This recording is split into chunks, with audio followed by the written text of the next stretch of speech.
Build professional skills this semester with Adobe Creative Cloud and create standout work both in and out of the classroom. Save big on professional creativity tools. Students get 65% off Adobe Creative Cloud, including Photoshop, Illustrator, Premiere Pro, Acrobat Pro, and 20+ creative apps. No matter what project you're working on, Adobe Creative Cloud apps can help you take it to the next level. Visit adobe.com/student to learn more. Richard Nixon, Ronald Reagan, George W. Bush, and Donald Trump. And a friend of mine for a long time, he only likes politics. If you ask him about how are the Yankees doing, he has no interest. If you ask him almost anything, he likes politics, and he's a professional at the highest level. Roger Stone. All of these presidents relied on one man to secure their seat in the Oval Office. That man is Roger Stone. This is The Roger Stone Show on 77 WABC. Presented by Legacy Precious Metals.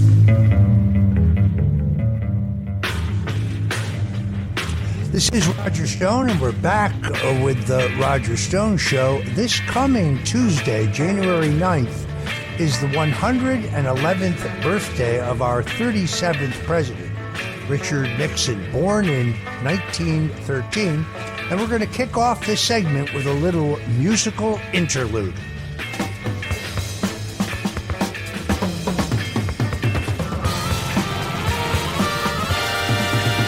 Nixon now, Nixon now. More than ever we need Nixon now, Nixon now, Nixon now. More than ever we need Nixon now. Coming up east, coming up strong. He's following through.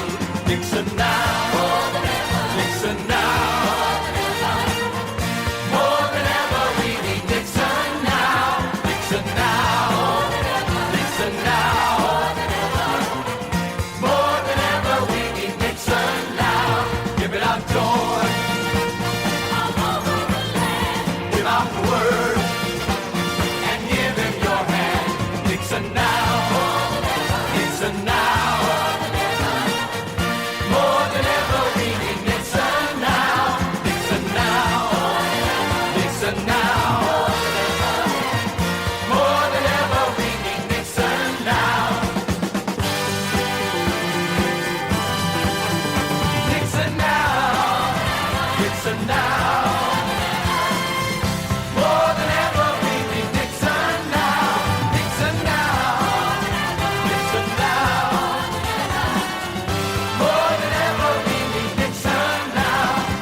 Joining us now for a celebration of the life of our 37th president, Richard Milhouse Nixon, is a woman who knew him well, Monica Crowley, who served as Assistant Secretary of the Treasury under President Donald Trump, but also served as a longtime aide to President Richard Nixon in his post-presidential years, joins us on The Roger Stone Show now.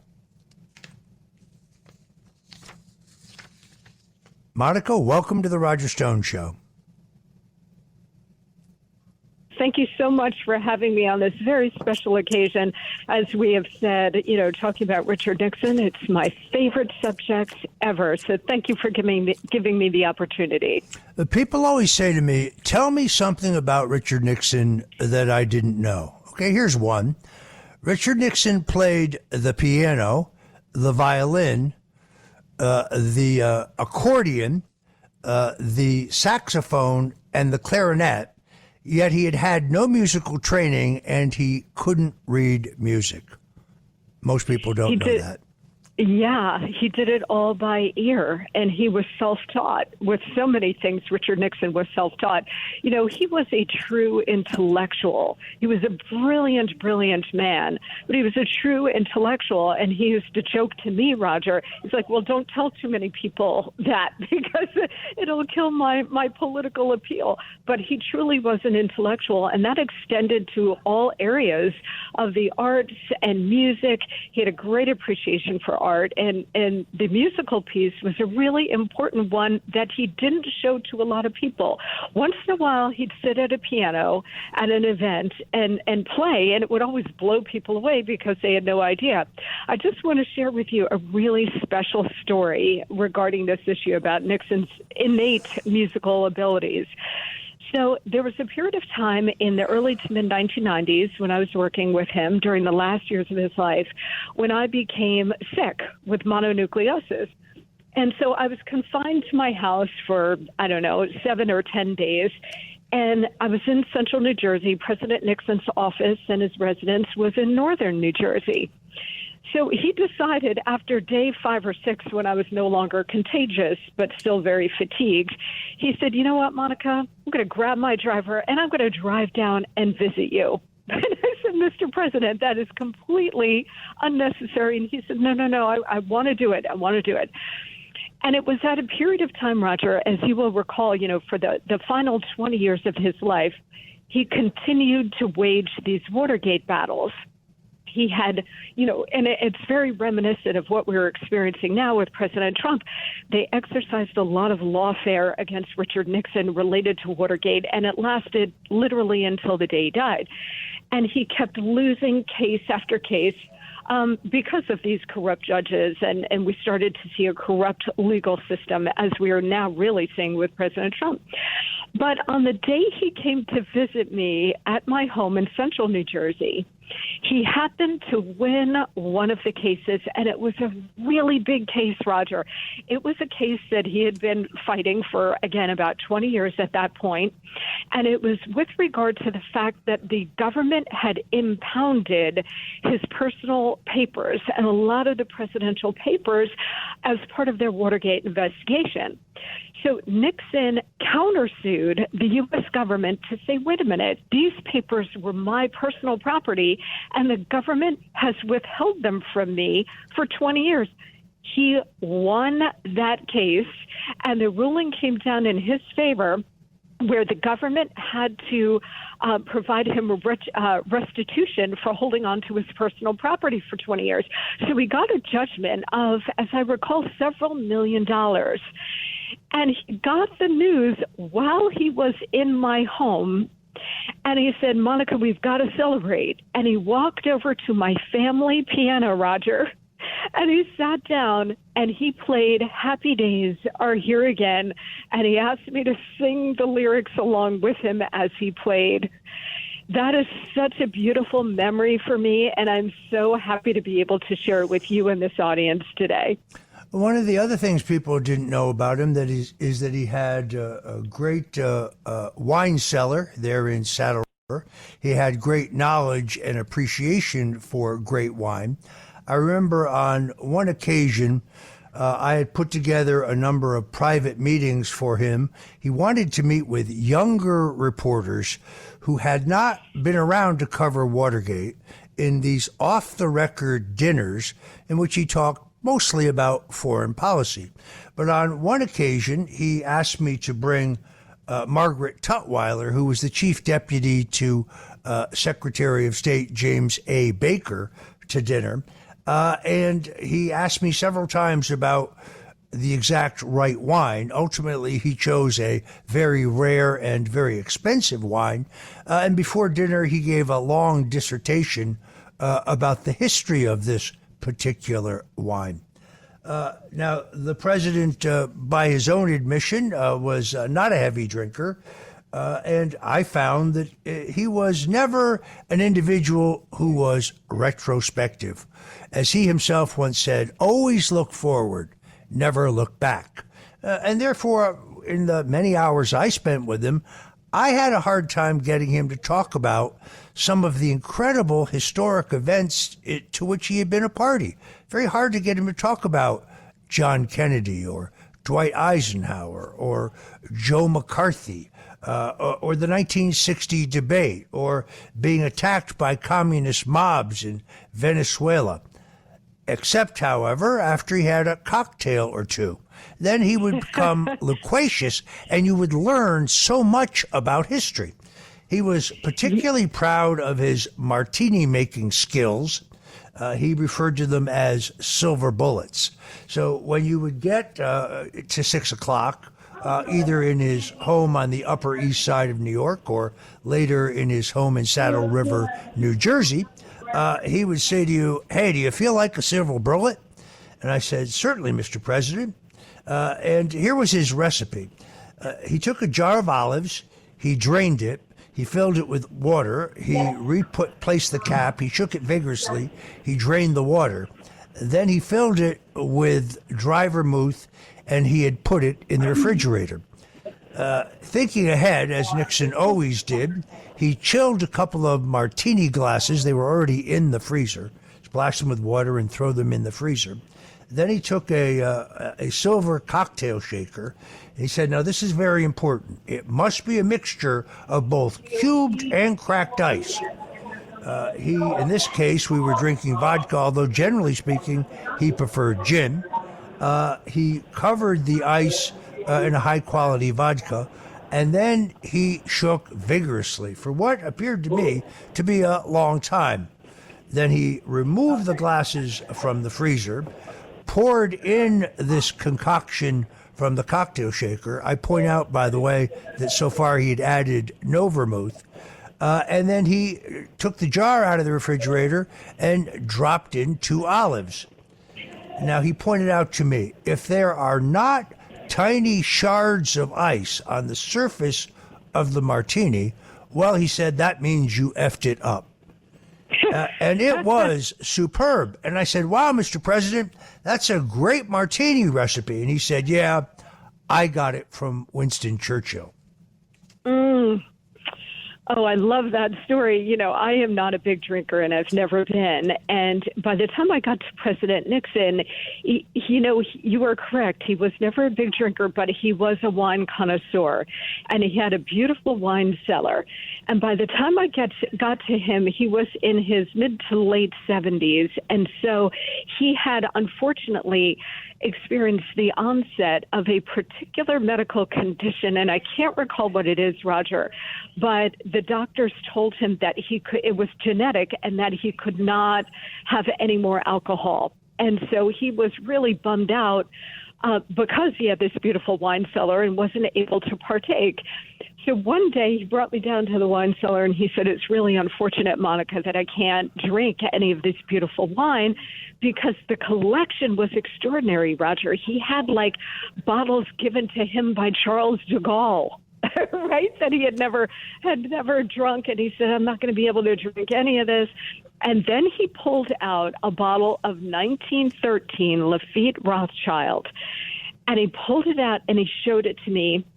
And he said, "Monica, this is my birth year, 1913 Lafite Rothschild." And the bottle at that time was worth, I don't know, maybe $100,000. And he said, "Monica, the doctors tell me I can't drink wine, but I have news for them and for you. If I make it to my 100th birthday, I am opening this wine bottle and I'm going to drink it." And I said, "Well, you better, Mr. President. First of all, you better last to 100 years old, and then you better drink this." And we had a good laugh. He had given me a couple of bottles from his collection, which I still have because they were extraordinary gifts. I'll tell you, because I wasn't a drinker, I would have maybe half a glass of wine from his collection at some of these dinners with journalists and heads of state.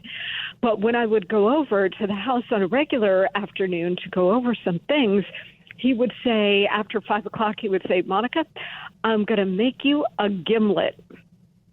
And so, Roger, while your special drink with Richard Nixon was a silver bullet martini, my special drink with him was a gimlet.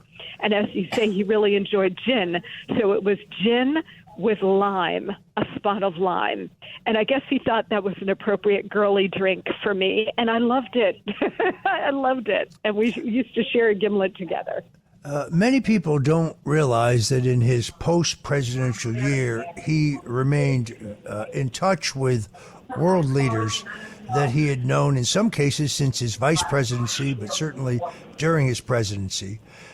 He would make trips to both China and Russia in his 80s, but because he had suffered from phlebitis, it was very dangerous for him to sit in an airplane seat for hours on end. So in these transcontinental flights, he would walk up and down the aisle of the plane on the instructions of his doctor.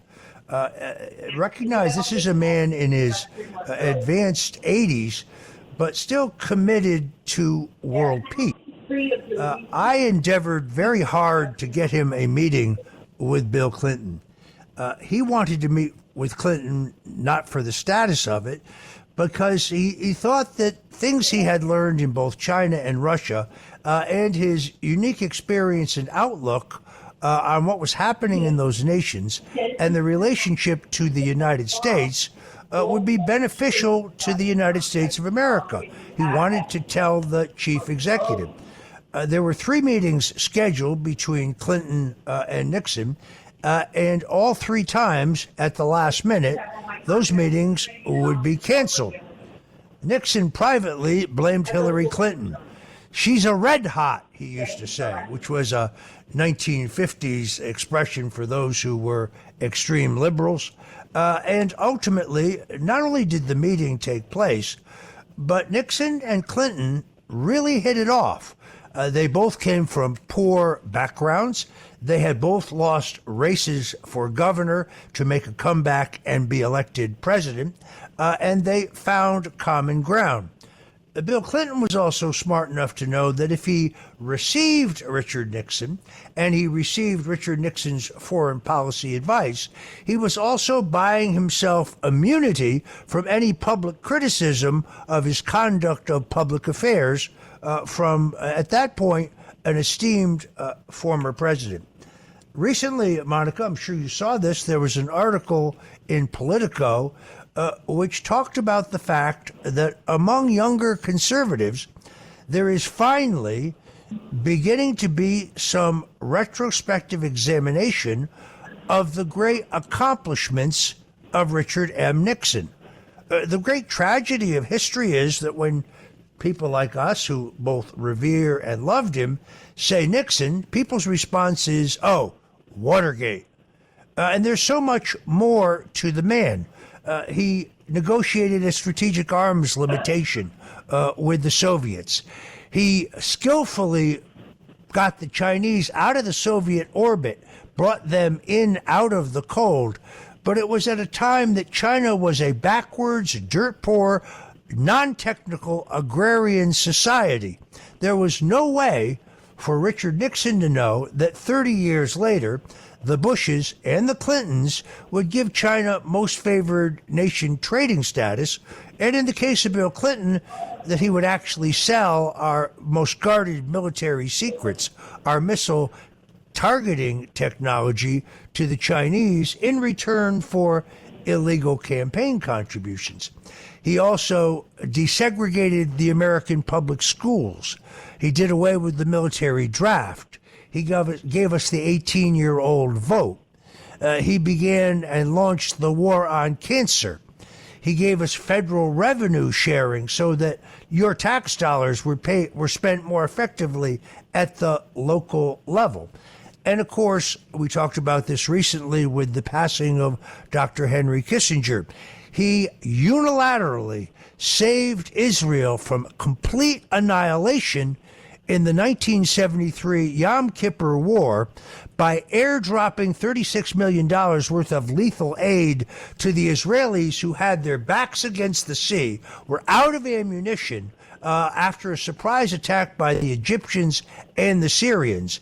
And he did so over the objections of Dr. Kissinger, over the objections of the chairman of the Joint Chiefs of Staff, over the objections of virtually everyone in his own national foreign policy apparatus. It was, in my opinion, perhaps one of Richard Nixon's greatest moments in public office. Yes, absolutely. And you just listed an extraordinary litany of achievements by this man, and there are so many more as well. But you know what? He used to say to me, Roger, that very unfairly, history had a tendency to boil down presidencies to two things.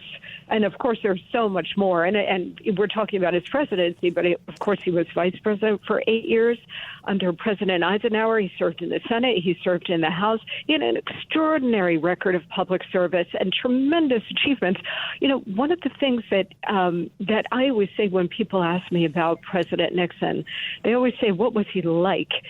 And I always lead off by saying that he was a true visionary, in the sense that we've had a few visionaries as president, but it's rare to have that in a leader where he could see what the world was going to look like in 20 or 30 years down the road, and then make American policy while in office to anticipate that world. I think you're correct that nobody could anticipate that China would emerge as the kind of extreme adversary that it has, but Richard Nixon was nothing if not adaptable. And so he would have adapted his policy positions, his orientation toward Beijing to change with the times. And today he would be absolutely leading the charge against a hostile adversary in Beijing, committed to unrestricted warfare against the United States and the West. But getting back to what he's remembered for, you know, he used to say presidencies are unfairly boiled down to two things, one good and one bad. And he said, look, Lyndon Johnson, he's known for civil rights and the war in Vietnam. He said, in my case, it's going to be the opening to China as the good thing and Watergate as the bad thing. And he would say it's so unfortunate because we did so many other things. And, you know, now in retrospect, I think it's increasingly clear that Richard Nixon was perhaps the second modern casualty of the deep state military-industrial complex that needed to remove a president like him who was committed to peace. And you and I talked about this on my podcast, Roger, recently, that perhaps JFK was the first casualty because he did not want to engage with any kind of escalation in Vietnam. So they removed him, eliminated him from the scene. Richard Nixon was committed to withdrawing all troops from Vietnam and securing a peace with honor, which he did. These people in the deep state and military-industrial complex and establishment and Uniparty, peace ain't profitable to them. War is the only way to go. And so a peacemaker in office, like a JFK, like a Richard Nixon, like a Donald Trump, they cannot have that. So they need to wage war against that person until that person is weakened or can be neutralized and removed from the scene. So we're seeing the same cycle over and over again. And unfortunately, these presidents have no idea what's coming at them, right? Richard Nixon had no idea what was being fed to him in terms of a setup with the Watergate burglary and then all of the bad information coming from people like John Dean and others who were feeding him bad information, and therefore he would make bad decisions, leading ultimately to his resignation. Very unfair. I think now, with the passage of time and with the perspective of a Donald Trump, we are getting to a more accurate and honest view about what actually happened to Richard Nixon. Fellas, you know Degree Cool Rush deodorant, right? Well, last year they changed the formula, and guys were mad about it. One dude even started a petition. So guess what? Degree heard us, admitted they messed up, and brought the original Cool Rush scent back exactly how it was. And it's in Walmart, Target, and other stores now for under $4. So grab some and remember why its cool, crisp, and fresh scent made it the #1 men's antiperspirant for the last decade. Degree Cool Rush is back, and it smells like victory for all of us. Last week was our first playoff game, and my plaque psoriasis was so itchy under all my gear. Sometimes just thinking about scratching could take me out of the moment. And then my doctor told me I could get clearer skin with a pill called Otezla. Otezla apremilast is a prescription medicine used to treat adult patients with plaque psoriasis for whom phototherapy or systemic therapy is appropriate. Otezla can help you get clearer skin after just 4 months. Okay, ready for the next game. Talking to my doctor about a pill was a total game changer. Don't use Otezla if you're allergic to it. Get medical help right away if you have trouble breathing or swallowing, swelling of the face, lips, tongue, throat, or arms. Severe diarrhea, nausea or vomiting, depression, suicidal thoughts, or weight loss can happen. Tell your doctor if any of these occur and if you have a history of depression or suicidal thoughts.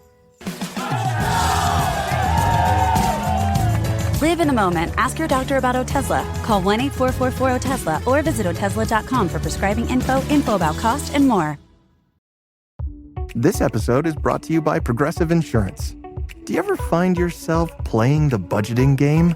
Well, with the Name Your Price tool from Progressive, you can find options that fit your budget and potentially lower your bills. Try it at Progressive.com. Progressive Casualty Insurance Company and Affiliates. Price and coverage match limited by state law. Not available in all states. Absolutely true. Recently declassified documents, which got almost no media coverage at all, other than a superb piece written by James Rosen of Newsmax for Real Clear Politics, show that the Central Intelligence Agency was well aware of the plan to break into the Watergate in advance, and that they actually infiltrated the Watergate burglar team to keep tabs on that operation, and also to tip off the D.C. police who were waiting for the burglars. It's also very important to point out that there is no evidence whatsoever that Richard Nixon knew about or approved the break-in at the Watergate Hotel. In fact, is recorded in Bob Haldeman's biography and also recorded in his diaries.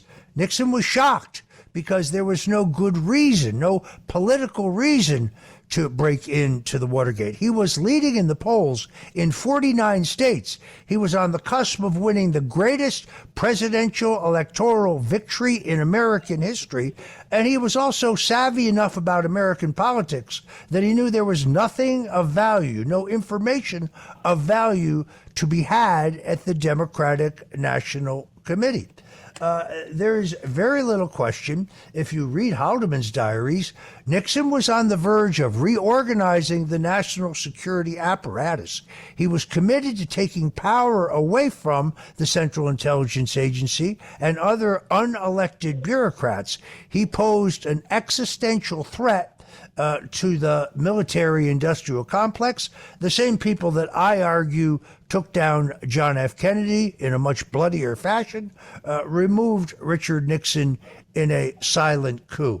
And when you examine Watergate, it pales in comparison of the efforts by Barack Obama and Joe Biden to use the full legal authority of the United States government, utilizing evidence that they knew was fabricated, the Steele dossier and the false claim that the Democratic National Committee had been the victim of an online hack by the Russians, to justify an illegal and illegitimate effort to bring down a duly elected president.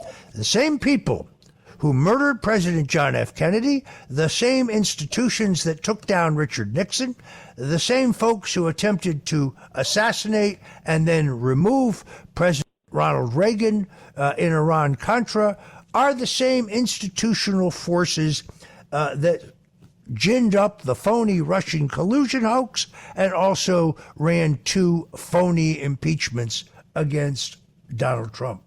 I did a long podcast on human events with Jack Posobiec this past week, laying a lot of this out. What's amazing is the American people have no curiosity about Watergate. They just buy the completely fraudulent Woodward and Bernstein narrative of events, and they just buy it without reservation, and so much of it is not true. I am really glad that Richard Nixon is finally starting to get his historical due in terms of an extraordinarily successful presidency. Yes, I completely agree with you. Nothing makes me happier. And I've got to tell you, Roger, when he passed away in 1994, I'd spent the previous 4 years working with him and so closely. And when he passed away, Bill Sapphire, who had been a top speechwriter in his White House and at the time then was writing weekly columns for the New York Times, he invited me to come and talk to him in Washington. And I sat down. We were having some lunch at the Navy Club in D.C., Army Navy Club. And he said, well, kid, what are you going to do next? And I said, well, I'm not quite sure, Mr. Sapphire. And then sort of off the cuff, Roger, I mentioned that I had been keeping a daily diary in which I was reconstructing every conversation I ever had with Richard Nixon over the course of 4 years. And I'll never forget, Sapphire put down his spoon and he looked at me. He said, what? And I repeated it. And he said, well, kid, I know what you're going to do now. He said, you're going to write a book because future generations need to know the Richard Nixon that you came to know in his final years when he would be as complete a person as possible. And when I said, well, I don't want to violate any confidentiality that I had with him or betray him and his confidences in any way, now that he's gone, Sapphire said to me, you know what, kid? He said, the reason you were there is because he knew you were brilliant and he knew that you were taking notes in every conversation and he wanted you to do this. To speak when he could no longer speak and to let future generations know the kind of man and leader that he was. And so I very proudly wrote 2 volumes, Nixon Off the Record and Nixon in Winter. They're still available on Amazon. Please go find them and read them. I am so proud of those books because I told the truth about the man he really was and not the caricature presented by the left-wing propaganda press, left-wing historians, by the culture in movies like Nixon, by Oliver Stone, and the rest of it. Roger, I wanted to stand up and tell the rest of the world exactly the kind of person and man Richard Nixon was. He was an extraordinary human being. He was brilliant, of course. He was a true intellectual and a visionary, as I said, but he was also a good man on top of being a great man. He was a good man. He was kind and generous and giving and caring and compassionate and very funny, which most people did not know. And I used to say, Mr. President, why didn't you show this to the American people more? Not that it would have saved his skin in Watergate, but it would have bought him some more goodwill. I think, when the crap inevitably hits the fan. And he said, look, I was a serious man with a seriousness of purpose. But he could be very funny, had a wonderful self-effacing sense of humor, just a good and decent human being. And it breaks my heart to this day what they did to him, as it breaks my heart what they are trying to do with Donald Trump. But, Nixon used to say, when people would ask him, how is history going to remember you? He would say, well, it depends who writes the history. And so I am very proud to have written 2 volumes of history that actually tells the truth about who he was and what he did. It was Richard Nixon who said, the greatness comes not when things go always good for you, but when you take some knocks, you suffer some defeats, when sadness comes. Because it is only when one has been in the deepest valley that one can appreciate the majesty of the highest mountaintop. Monica Crowley, thank you so much for joining us on The Roger Stone Show. Tell us quickly where people can see or hear your podcast. Yes, thank you so much, Roger. It's called the Monica Crowley Podcast. You can get it wherever you get your podcasts, so Apple, Google, Spotify, Stitcher. And I want to thank you, Roger, because you joined me for my Thanksgiving holiday show where we deconstructed a lot of this with regard to President Nixon, but we really did a deep dive on the Kennedy assassination. And I have to tell you, Roger, that show, I just got my ratings from Labor Day through the end of the year, and that show was my highest rated show and had the most downloads. So I appreciate you, Roger, for that. Please, everybody, go check out my podcast, subscribe. It's free, and it will automatically download to your phone with every new show. I do it a couple of times a week, and we've got a big year ahead of us. So please check that out. Also on social media, Instagram at Monica Crowley _ and Twitter and True Social at Monica Crowley. All right. Happy birthday, Richard M. Nixon, 111 years old, this coming Tuesday, January 9th. Monica Crowley, thank you so much for joining us on The Roger Stone Show. Always a pleasure, Roger. Thank you.